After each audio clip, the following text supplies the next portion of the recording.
and Social Sciences here at North-South University.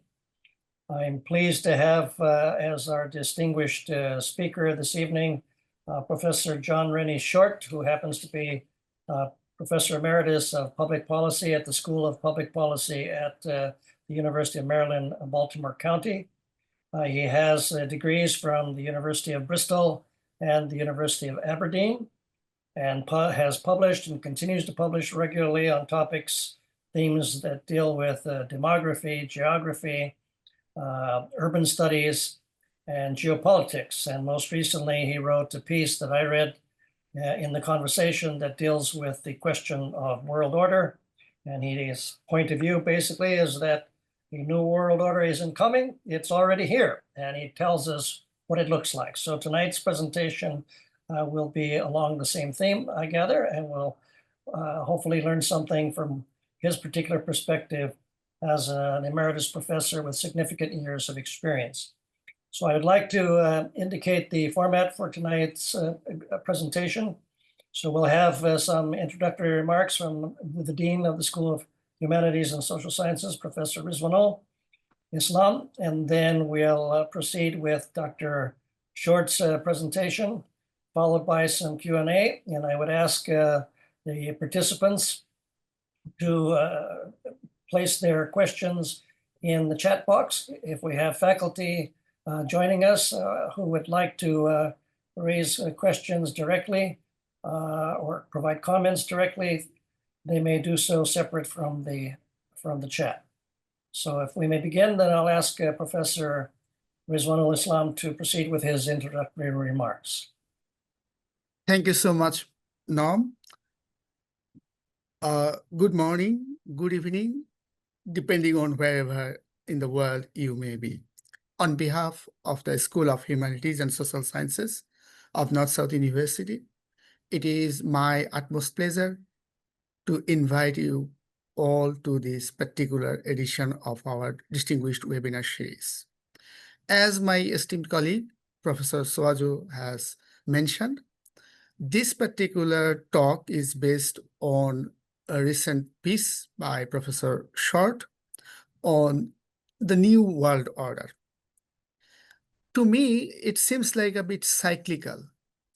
If we begin maybe from the 17th or 18th century, the UK was the dominant force, or maybe by and large, the European world order was there.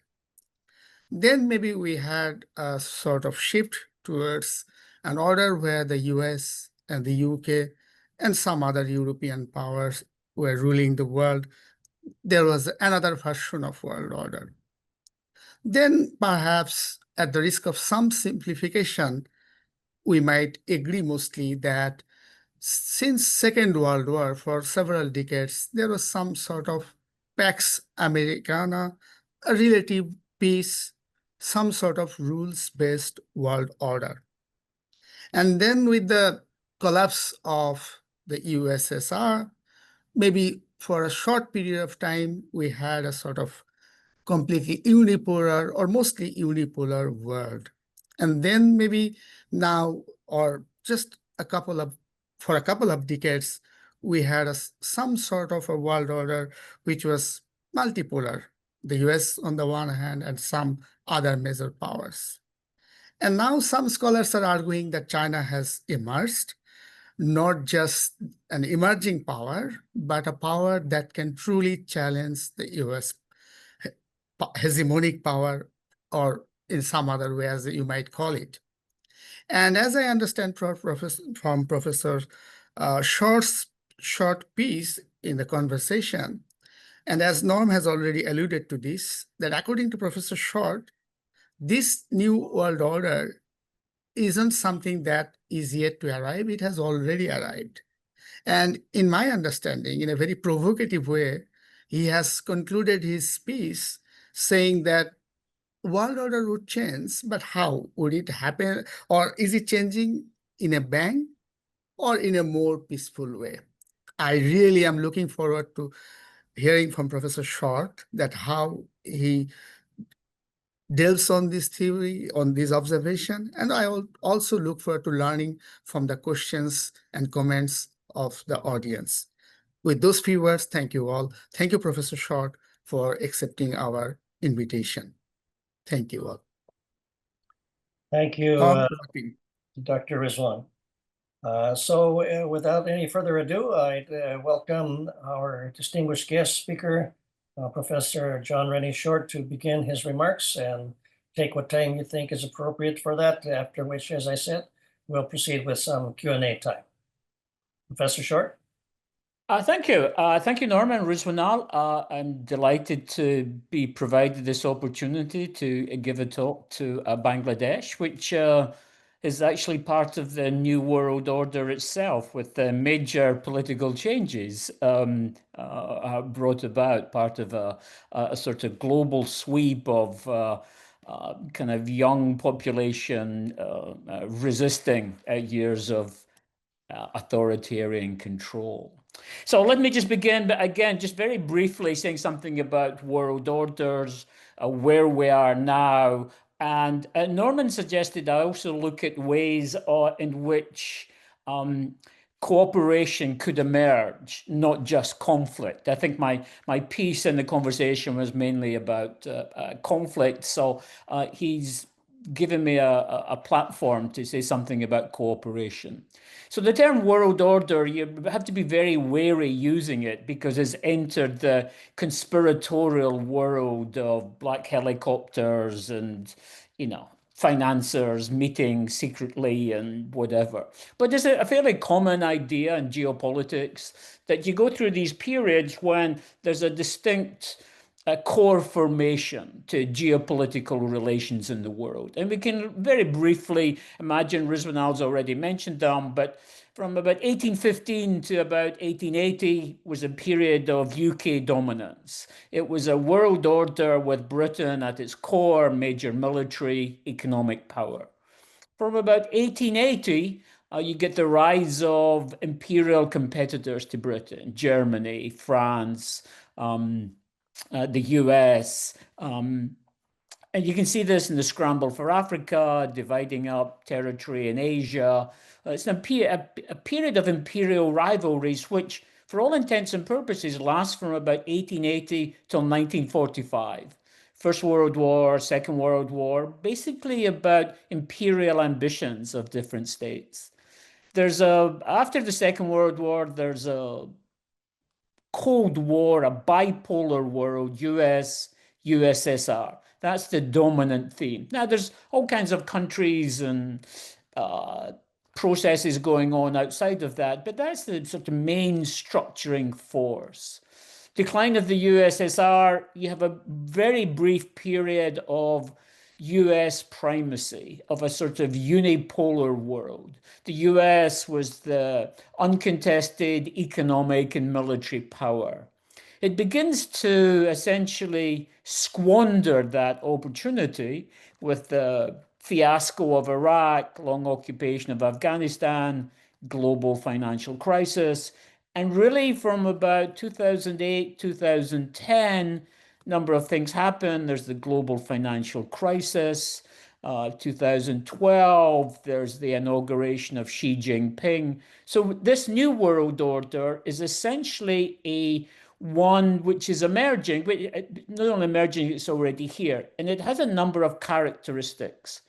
One is economic, in the sense it's a shift from the neoliberalism, which dominated from the last 2 or 3 decades before, a belief in the positive effects of globalization, smooth surface, endless flows of commodity chains, capital flows. Globalization was seen as a good thing. The backlash to that has come from a variety of sources in the US, Western Europe. Has essentially come from the sort of decline of the manufacturing working class. The feeling for many people, a middle and lower income people, that they've lost their jobs either to mechanization or to the global shift of manufacturing. There's been this backlash to globalization. And it's taken different forms. It's most pronounced in Trumpian America. that sense in which it's a zero, trade is now a zero-sum game. It's not, it's not the free trade narrative of neoliberalism. It's more a sort of economic nationalism. It's also associated with the rise of sort of nationalist politics, a much more inward-looking sense for many countries, especially in the West, of being cultural anxiety of immigration, of globalization in this new world order. And that is between a geriatric West, where the political narrative is often about a nostalgia for a past that's gone, for a sense of fearful of the future and looking for an establishment of the good old days. Meanwhile, in much of the global South, Bangladesh is an example, you have a much higher proportion of younger people who are coming up against a sort of static economy, limited job opportunities. So what you're seeing is a much more kind of youthful, revolutionary spirit in much of the global South. What's happened in Bangladesh, in Nepal, in Madagascar is really, I think, significant. We're in this the demographic divide of a much younger population in the global South experiencing frustration with lack of economic opportunity. Meanwhile, in the West, there's a sort of nostalgia for the past, which is feeding into this populist nationalism. So the geopolitical changes of this new world order is a number of things. Firstly, it's the decline, the relative decline of the United States. Its dominant position has been relatively weakened. It's still a major, obviously the major economic and military power. But the main change has come from a rising China. China is now a major economic power, a global power with its trade links and investments all over the world. And in a sense, what the Chinese are, especially under Xi Jinping, are essentially looking for a much more Sinocentric world, a world in which China and China's interests are not marginal or not secondary to the United States, but absolutely central. They've tried to influence, alternatives to, the dollar-based economy. They're looking to influence the rules-based ordered system of United Nations, World Bank, International Monetary Fund. And in a sense, China sees itself as being continually constrained by a US and seeking to assert its role in as I said, in a much more Sinocentric world. And that's the major kind of dynamic, but it's not the only one. What you also have is what we call hedging in the global South, especially amongst the larger countries, India, Brazil, Indonesia. What you have is they're big enough, growing to significance that they can hedge between the US and China. That was never the case during the Cold War, for example. You were either part of the US order or the Soviet system. There are very little third world opportunities there. But now there's more opportunities. I wrote a book about hedging of Vietnam, Malaysia, and the Philippines in the South China Sea. Is the hedge between, a China that is very close and a US that's very far.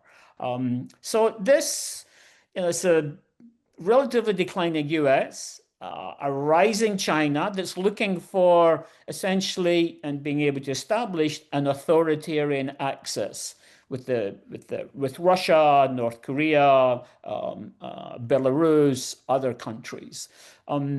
It's a world in which slightly more dangerous than the Cold War. The Cold War had a certain logic of stability behind it.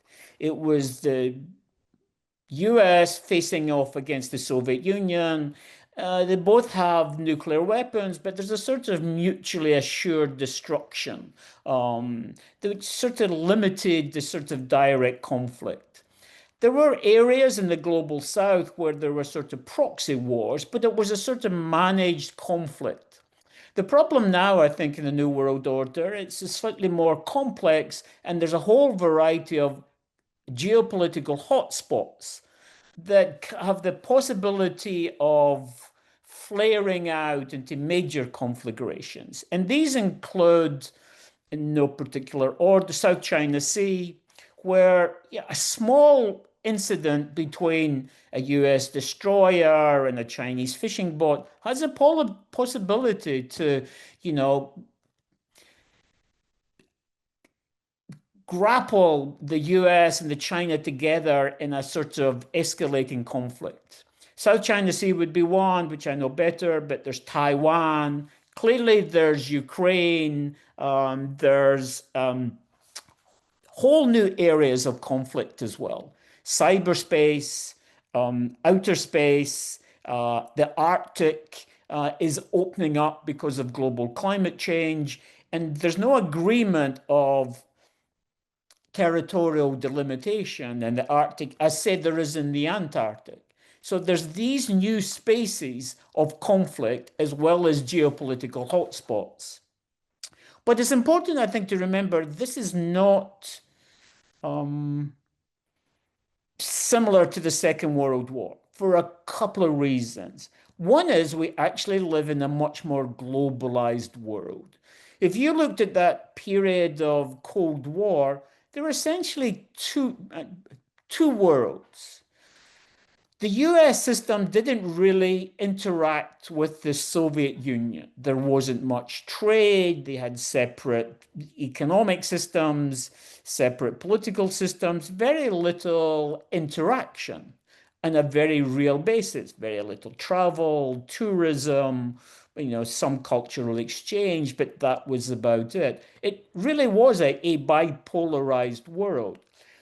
Because of the globalization of the last 30 years, we live in a much more integrated world. People travel more, there's been much more immigration, there's been much more cultural interchange. We're actually living in a much more integrated world. So we actually, we're connected by all sorts of things, TikTok, pornographic videos, to give you an example. In other words, we live in in a sense, a much smaller world, a much more shared world, a sense that the world is shared. So in counter to the rising conflict that there may well be, there's this sense of a kind of shared occupancy. Also, not only shared occupancy, but the sense that there's shared existential threats, which wasn't apparent during the Cold War. During the Cold War, the major threat was seen as nuclear war, nuclear holocaust, so to speak. But that was essentially managed by only two agents, the US, the USSR, and so there's a sort of stability to that. It was the stuff of, dramatic nightmares, but there really wasn't a sort of shared existential threat. What's happening now is, along with all this geopolitical change, we now live in a period of shared existential threats that are not only there, but they're perceived as there. And I'll just identify three. One would be climate change, one would be pollution, and the other one would be pandemics. Now, I'm not going to say much about climate change because, for the audience in Bangladesh, are acutely aware of climate change in their own country. You've had increasing temperatures, increasing flooding, salinization. So I don't need to speak much about climate change for an audience in Bangladesh, but just very briefly, we can say that there's this rising sense of climate change is now moving into a tipping point where I remember as a young faculty member in the 70s, and we were speaking about greenhouse gases and the greenhouse effect. We knew then that there's going to be an increase in temperature, but we weren't quite sure of all the kind of impacts of that in different ways around the world. But we can see how, extreme events, the 1 in 100-year flood is now becoming the 1 in 10-year flood. We can see sea level rise. We can see ecosystem change, whereby ecosystems that we relied on for all kinds of goods and natural services are being transformed. There's a sense in which climate change is happening and it's reaching what we would call tipping points. There was a report I kind of came across just produced a couple of days ago, simply called Global Tipping Points, and it identified ecosystems that are in real serious danger today. They include coral reefs, the Greenland ice sheet, the West Antarctic ice sheet, and permafrost areas around the world. Those are frontline areas of tipping points whereby we're moving into a period where the kind of change is irrevocable. Moving up in that kind of league table are the Amazon rainforest and the Atlantic circulation system, which takes warm water from the Gulf of Mexico up to Northwest Europe. If that begins to collapse, Northwest Europe will essentially enter a sort of new ice age, at least parts of Scotland where I was born. I got used to balmy winters because I didn't realize, warm water was being brought up from the Gulf of Mexico. But that is changing. So we're now acutely aware of global climate change, also with the realization that's not something that one country, even a big country, can solve on its own. The United States the current administration is in a period of climate change denial, but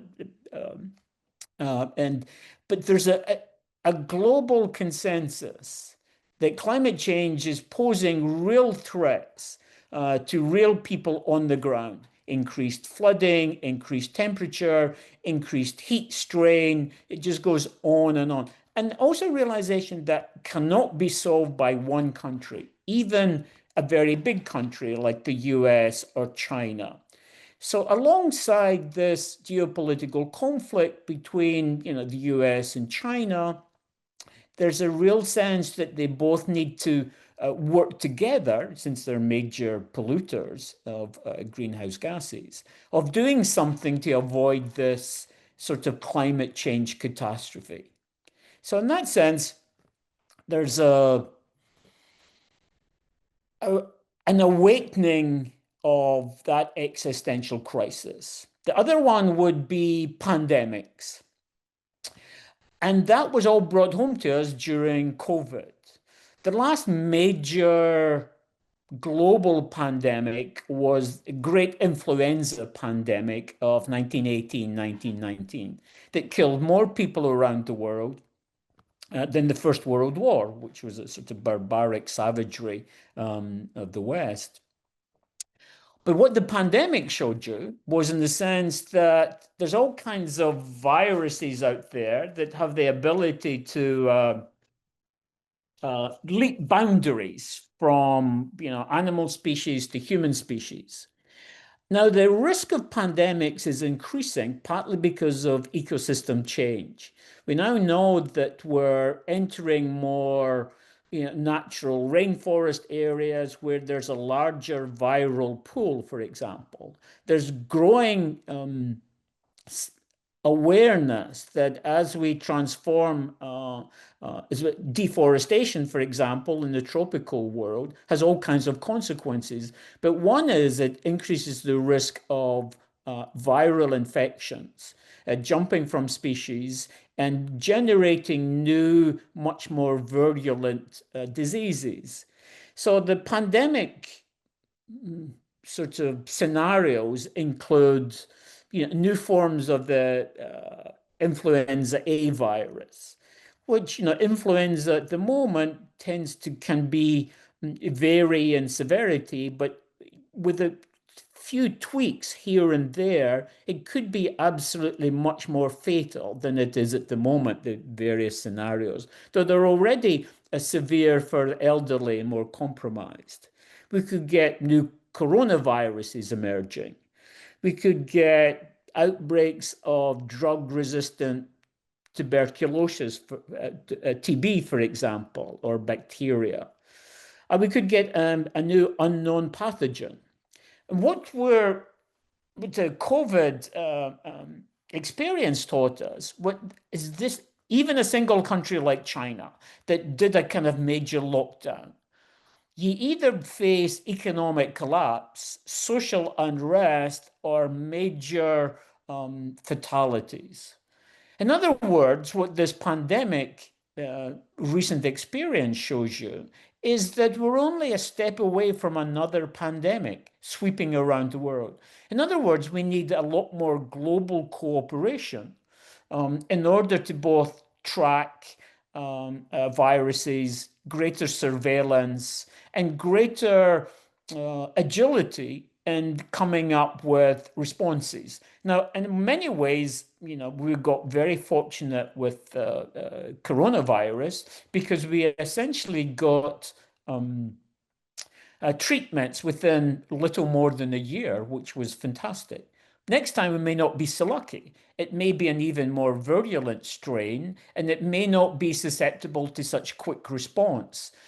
We already know the economic consequences of an economic lockdown, especially heavy for poorest people in the world, which has set back the reduction in global poverty decline, which has been one of the more fortunate stories of the last 20, 30 years. In other words, pandemics, or the risk of pandemics, is one of those existential crises that cannot be solved by, not only big countries, but even a collection of big countries. If they freeze out the global south, you're freezing out an area where you could get a lot more, a greater viral pool, so to speak. It's not incidental that, lots of viruses are appearing out of tropical rainforest Africa, for example. So in other words, it's a global existential crisis. The other one would be obviously pollution. Air pollution, water pollution, nuclear pollution. The pollution levels are rising. Air pollution levels I'm sure in Dhaka are fairly high. They're high throughout South Asia. Anytime I travel in Southeast Asia, doing work, as I say, in South China Sea, every country I visited, you could almost smell as if someone was burning something. And they were essentially burning the Borneo rainforest. And the air pollution was quite noticeable and endemic and impacting the human population quite dramatically. And as often, the greatest burden of this kind of pollution is faced by the lowest income, the most vulnerable.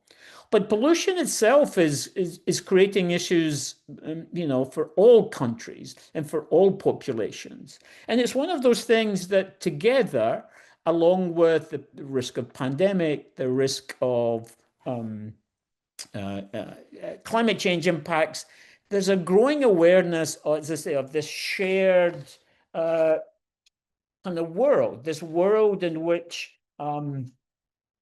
there's, as I say, on the one hand, we have this global conflict, but we also have this sense of existential crises that have a common characteristics. They're global, they transcend national boundaries, and in a sense, what they require is some form of global cooperation.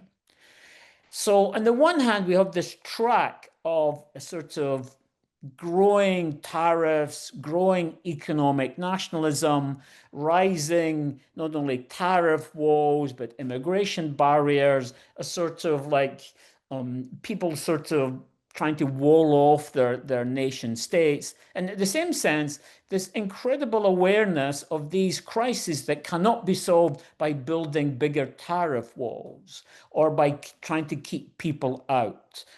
These are issues that transcend those things. So what do we have in the sense of in this new global order, this new world order, is a kind of rising nationalism, but in the same sense, a growing awareness of the need for some global cooperation. You can phrase it in the sense of we have zero, zero-sum game of geopolitics. That China's gain is America's loss. That the world's wealth pie is fixed. You get a bigger slice, that's less for me. That's now a common narrative. It was a move from that neoliberal sort of globalization to a much more economic nationalism. It's the world's wealth is fixed. You get more, I get less. What these existential crises suggest is we have we'll call it positive sum game. That your change, your improvement is my improvement. If we reduce air pollution anywhere in the world, that impacts everyone in varying degrees.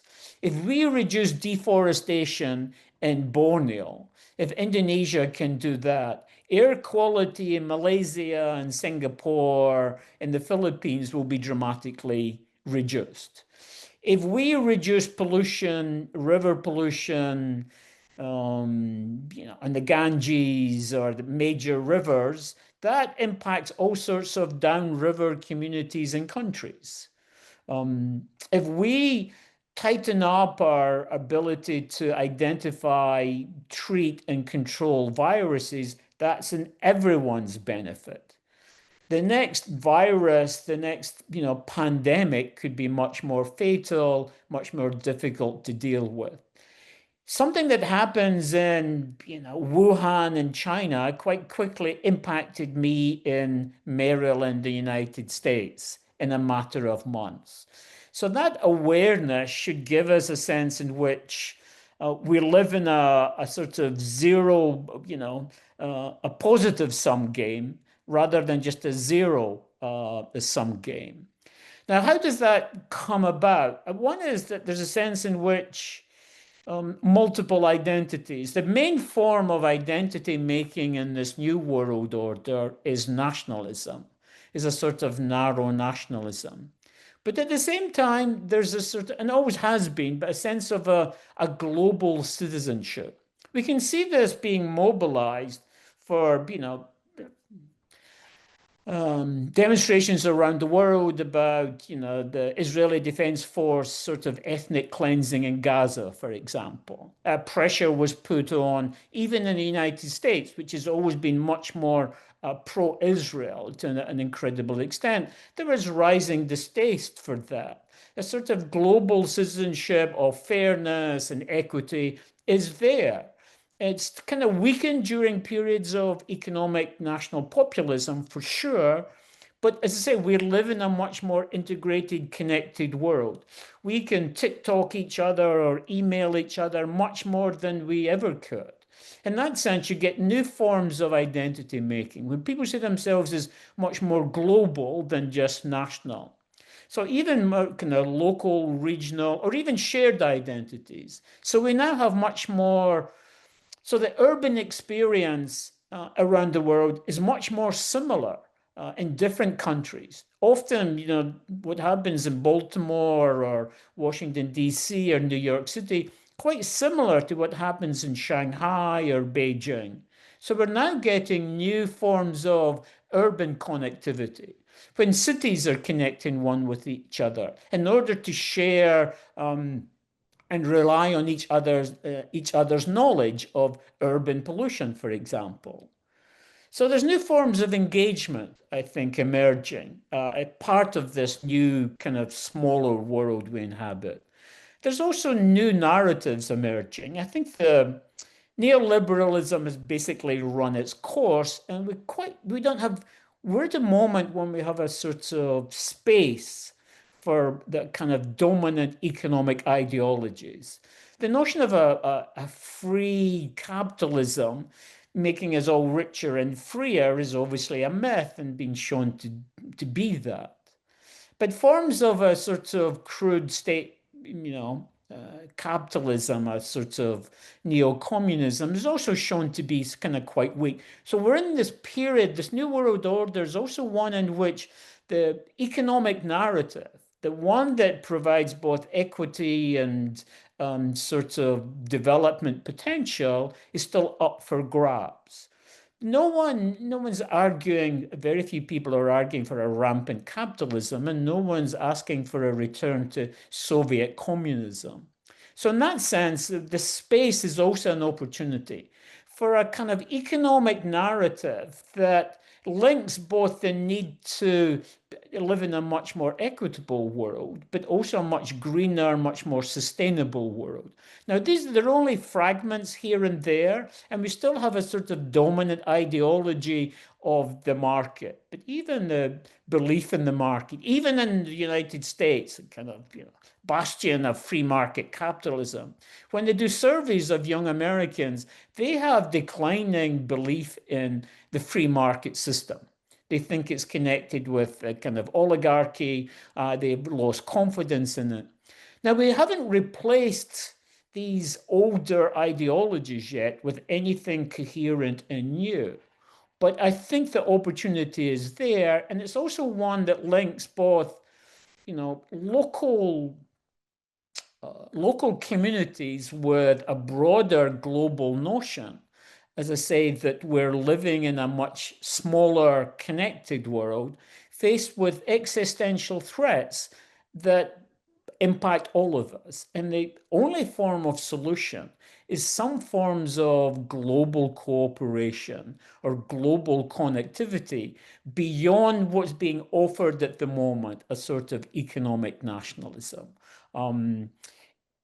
And I think I'll end there and take questions, because I've covered a large amount of material, often quite quickly, and I'm sure some people may have kind of questions or observations.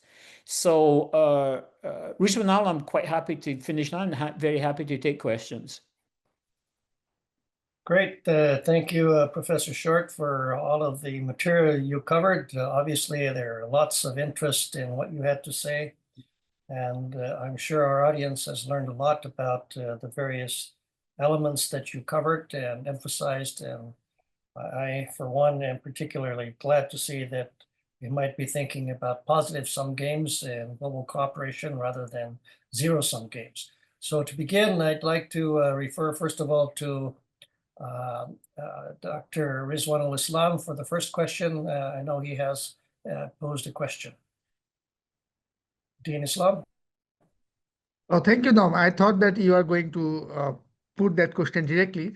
Thank you, Professor Short, for an excellent informative speech. So I was wondering, maybe I'll ask a couple of questions. So one question at this stage, other than the one that I have typed, would be, do you see these new technologies that you have talked about, TikTok and others? Although I'm sure, like Norm and me, maybe you are also not on TikTok in any way. But what about technology's role in forging cooperation? Do you think that this is more an enabler or more an obstacle, more something that actually is fomenting more friction? Any insight on that? Thank you so much. Sure. Yeah, I actually think that it's like a double-edged sword.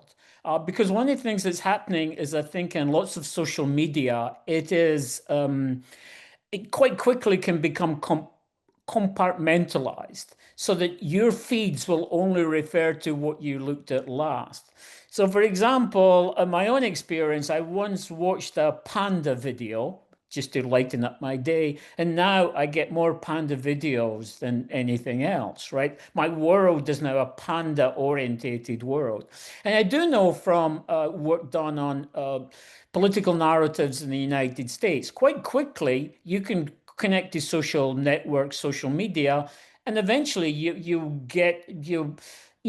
algorithms will essentially just feed you what you already kind of believe in. And so that's the danger of social media, that it reinforces our prejudices and kind of makes us have a very limited range of narratives.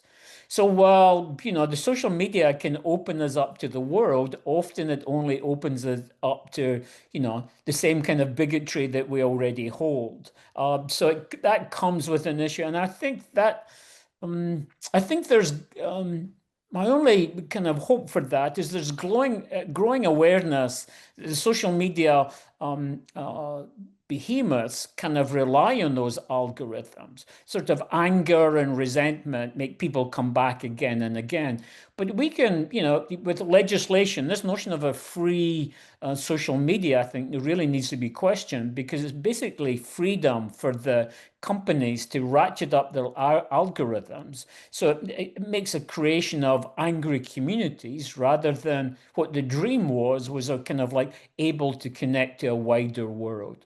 But good question. So I think all of these things have the kind of technology has this kind of ambivalent sort of response. You can open up the world, but then you can end up just speaking to your bigoted neighbor. Thank you. Thank you. Thank you, Professor Short. Another question is the following. Considering that the United States and China do not like one another, the question is, why would the United States and China bother working together on shared problems like climate change or new pandemics? Sure, they don't need to like each other. I'm not thinking that they need to, and I'm not suggesting that they sit around the campfire singing "Kumbaya," anything like that. I just think that it's a shared interest. It's a self-interest at work. Chinese pollution, for example, from factories in China, is swept over the Pacific and dumps onto the continental United States. We would like Chinese factories to be less polluting, not only because it's good for Chinese workers, it's good for Chinese urban residents, also good for the residents of Seattle and San Francisco.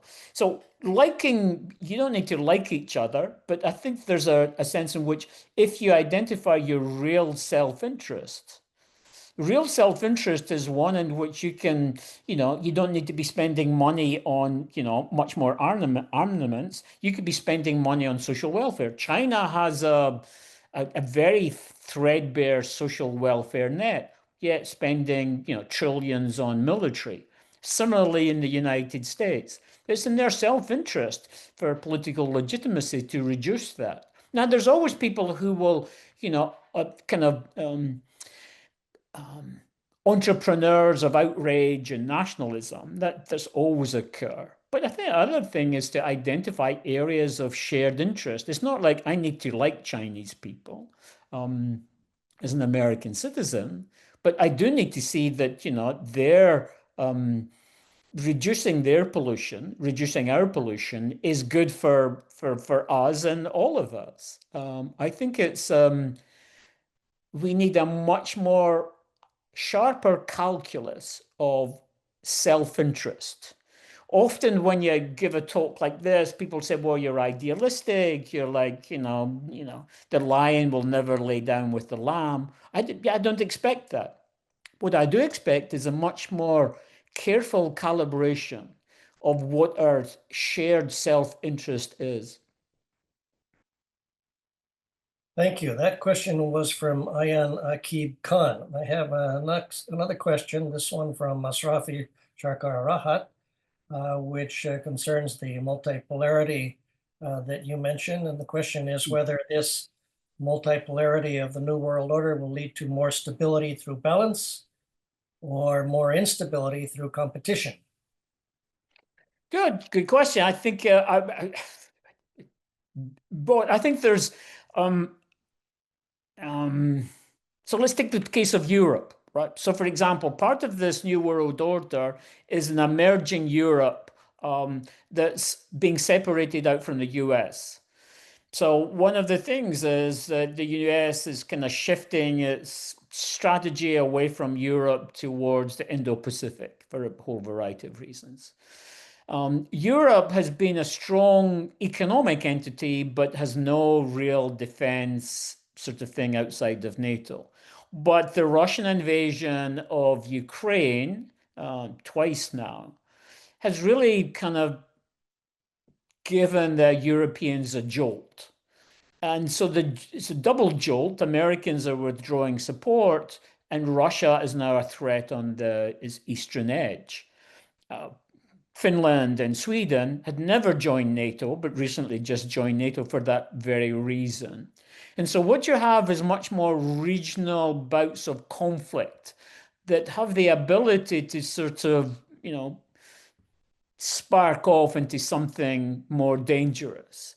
And so you may kind of get a Europe, a United States, and then a kind of China. And for those of you who read novels, is eerily similar to the world depicted in George Orwell's 1984.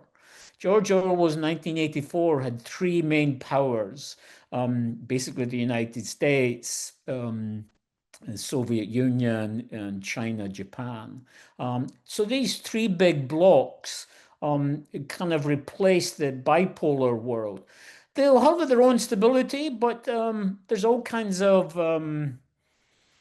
sands in the gear, so to speak. So I think natural cooperation occurs because we still live in this globalized world. We have commodity chains that snake around the world. So that's been embedded now. So that's cooperation, but sands in the gear of this, smooth running economic connection will occur. A sort of imperial syndrome, post-imperial syndrome, Russia under Putin, for example, is a wild card. North Korea is a wild card. We kind of we're losing the opportunity to sort of not discipline, but contain those. My worry is that these smaller regional issues have the ability to flame out. I think at the moment, I think we're more in a period of instability than stability. Thank you for your answer. I'm sure that was enlightening for the student who asked the question. If I may, I'll take a moment to pose a question also. Back in the 1970s, when I was an undergraduate student taking a couple of courses on world order, there was the question whether we might expect radical reform rather than gradualist reform with respect to the transformation of international structures and patterns of behavior. And at that particular time, the issue, of course, was the logic of statecraft and whether there might be legitimate challenges to the authority or force of the principle of sovereignty. So the question that I have is whether you think we might see some transformation that continues to challenge the nation state system and the logic of statecraft that sustains it. Yeah, I think that's why the invasion of Ukraine by Russia was a sort of major assault on that Westphalian system that's lasted for a long while, this sort of sovereignty of the nation state. And we're having more outbreaks of that, I think. So, for example, Israel's sort of attack on Iran, its bombing of Hamas, and I think it was Qatar, I think. Qatar or Bahrain. That sense, those are being legitimized. The United States didn't call Israel to order. I think Israel told the United States as it was happening. Nothing much happened. It wasn't seen as a flagrant transgression of a kind of rules-based order. We're actually seeing a lot more breakdown of that. So in South China Sea, China's assertion of maritime waters well beyond exclusive economic zones is another example. So what we're seeing at the moment is sort of periodic breakdowns and regional outbreaks of sort of that rules-based order that there's a certain sovereignty for nation states. the United States invasion of Iraq was a kind of classic example. So I'm kind of worried that that's becoming normalized now, that you can always find reasons to do that. In Putin's case, it was kind of a weak case that Ukraine was dominated by Nazis or something, or, America's invasion of Iraq was because of weapons of mass destruction that never appeared. I think we've entered a certain period of, to be honest, if you look at it from one way, it's a growing period of lawlessness in some sense. And that's partly because of the old Mearsheimer thing, is that we don't have any, operating authority for great powers. And we've a sort of allowed outbreaks of, say, sorts of transgressions of that sovereignty issue. And I don't think that will end well if it carries on like that. Thank you. So a follow-up with respect to that entire system of world order. I'm the sort of person who continues to maintain that the North Atlantic Treaty Organization should have been dismantled at the same time the Warsaw Pact was dismantled, and we wouldn't be having the conundrums that we suffer in Europe, such as has been happening with the start of the Russian-Ukraine conflict. What's your position with respect to the continuation in force of NATO? Sure, yeah. So if you had asked me, I think I would have agreed with you. I wasn't quite sure what was the point of NATO in the mid-1990s. No, it seemed anachronistic, if not sort of goading the new Russia. I didn't see the point of it. I think under a sort of imperial grabbing Putin, though, it has a sort of logic now. So if you ask Estonia, Latvia, Lithuania, Finland, they now see NATO as a protection against the Russian bear. And I think NATO needs to be there. Otherwise, I think Putin's imperial ambitions need to be thwarted. Once they are, and if you in the post-Putin thing, I think I'm saying I think we missed our opportunity to abandon NATO in the 1990s, all the way up until Putin begins to gain power around about 2000. Now it's sort of formalized into a sort of authoritarian kind of regime. And I think he only responds to the sense of power, and NATO as a force of power resisting Russian expansionism. And I don't think he's thinking of sending tanks rolling into West Germany, but I think he would quite grab Moldova, for example, and other countries. I think unless NATO was kind of there, but I take the Mearsheimer argument as well, that NATO was a bit of a red flag to a bull, and its persistence is part of the reasons why we were in the mess we're in Ukraine. But now I think it's a necessary bolster against Putin. Thank you very much. We have just a few minutes remaining, and I know Dean Rizwan has one or two questions. I don't see any more questions from the students in the chat box. So if you're inclined to continue for a couple more questions, Professor Short, then I'll turn to Professor Rizwan. I'm happy to. Okay, Professor Rizwan. Thank you, Norm.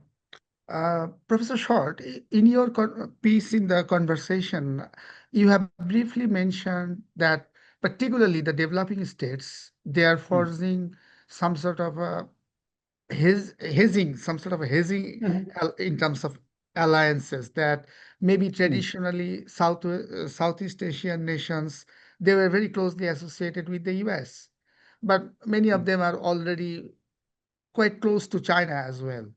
So how do you think these sort of hedging policies might have an impact on the world order that we are witnessing now, or maybe in the coming decades? Any thought on that? Thank you. Sure, yeah. Most of my writing experience was based on Southeast Asia. I just published a book on with the glorious, boring title of Hedging and Conflict in Southeast Asia, South China Sea. Actually, I think it's a good thing. I think because one of the things is the relative autonomy given to small countries can be a force of stabilization. So, for example, I'll take the case of Vietnam, which is quite literally close to China, shares a border. The last war that Vietnam fought was against China. China is a major economic partner. Also, it controls the upper waters of the Mekong. So Vietnam has to be close to China. But the fact that the United States is there allows it to host the US Navy on a regular basis. It allows it to counter China's overwhelming kind of weight right on its border. And so, but it doesn't become then a sort of, unthinking ally of the United States. It can balance each other off. I remember, they had visits from both Joe Biden when he was president and Xi Jinping in the same year. And Vietnam managed to get some good trade deals out of it. I think that certain countries strategically located can effectively use their ability to hedge between China, especially its economic power, and the US, essentially its strategic military power, to gain advantage. It gains advantage for the country, and in the same sense, it's a force of stability, I think, because it means that the United States has to be aware that China is a major economic player in Southeast Asia, the major economic player. Meanwhile, China has to be aware that it can't basically roll over the countries in the South China Sea because, the American, I think it's the Fifth Fleet is there. In other words, countries can, if they're adept enough, they can play the superpowers against each other. And what they do is, I see that as a good thing because it means that you can't have you have the ability to say to the United States, well, we can always go to China. And similarly, you can also say, to China, we're not going to be dominated by you economically. We can always go to the US. I actually think hedging is a good thing for world stability. It weakens the power of the major powers, especially the US and China, because it gives the smaller countries an ability to kind of navigate and gain as much advantage as they can, while making the superpowers aware that their power is limited. So I kind of think hedging is a good thing, both for the countries that can maximize their advantage. If you're too much the argument is if you're too much a kind of ally of China, for example, like Laos or Cambodia, you have nowhere to go. In terms of China turns off the hydroelectric power, you're doomed, right? Much better to be Vietnam, where you try to be nimble between China and the US. To be under the cloak of just one of the superpowers comes with enormous risks, whereas hedging gives you an opportunity to kind of gain as much advantage. So that would be my argument about hedging. As I say, Vietnam's a classic example, and sometimes it can change. So the example of Philippines is interesting because Philippines tried to do hedging between China and the US under two administrations, Arroyo and Duterte. But each time China wasn't nimble enough to realize that and was so annoyed at the Philippines for taking them to the international court that they sort of annoyed the Philippines, and to such an extent that the Philippines reverted back to, connection with the US. So it means that the superpowers have to be a bit smarter in dealing with countries. They just can't impose their will. So the short answer is hedging is good, I think, good for smaller countries, especially that are in a strategic location where their hedging abilities are strengthened. Now, some of the so-called smaller countries are now becoming very big. Your next door neighbor, India, for example, is now a major player, both in the Indo-Pacific and in its ability to sort of navigate between China, which it doesn't trust because of border issues, and also the United States, which it has a love-hate relationship with. So India is emerging now as an important player in its own right. But part of its strength is its ability to navigate between China and the US to its advantage, I think.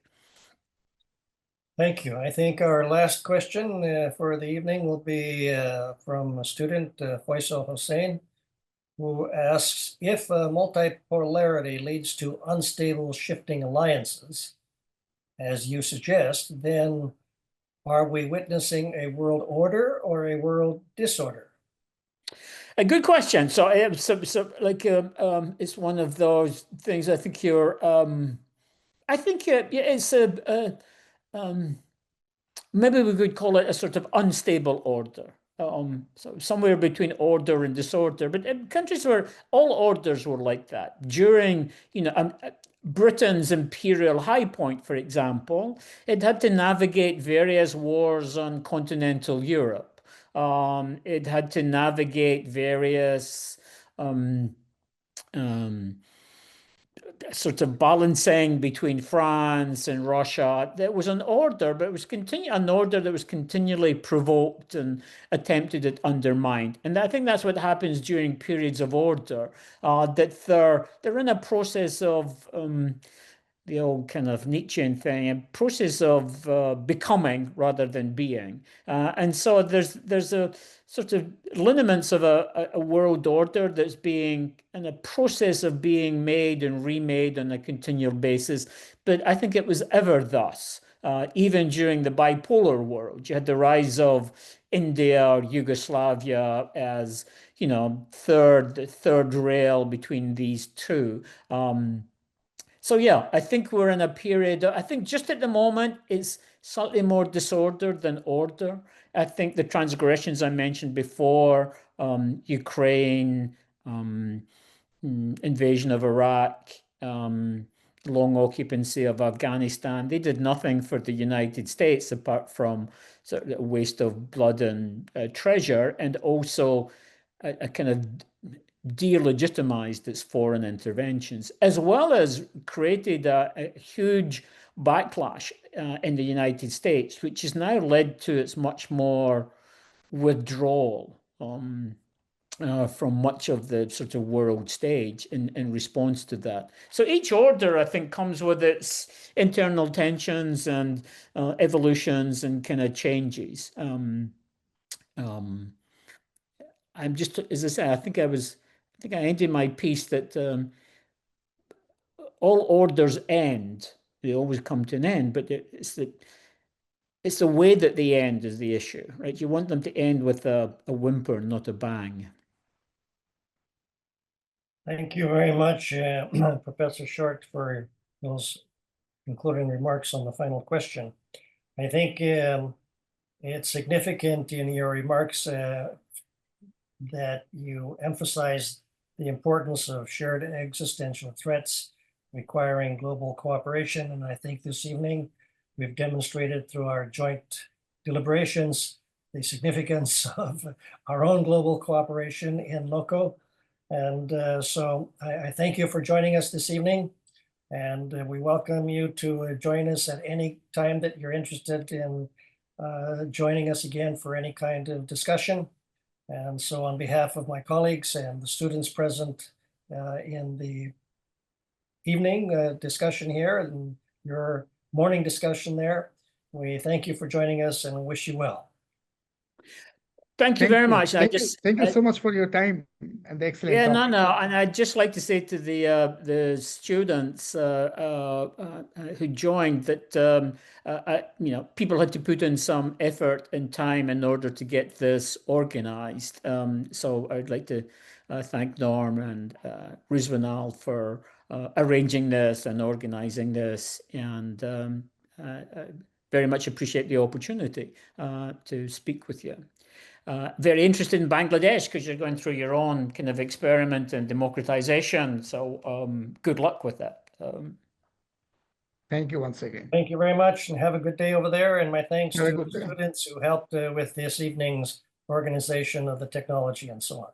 So good day, good evening, everybody, and have a good night, good morning, and catch you on the next round. Thank you. Take care. Bye-bye.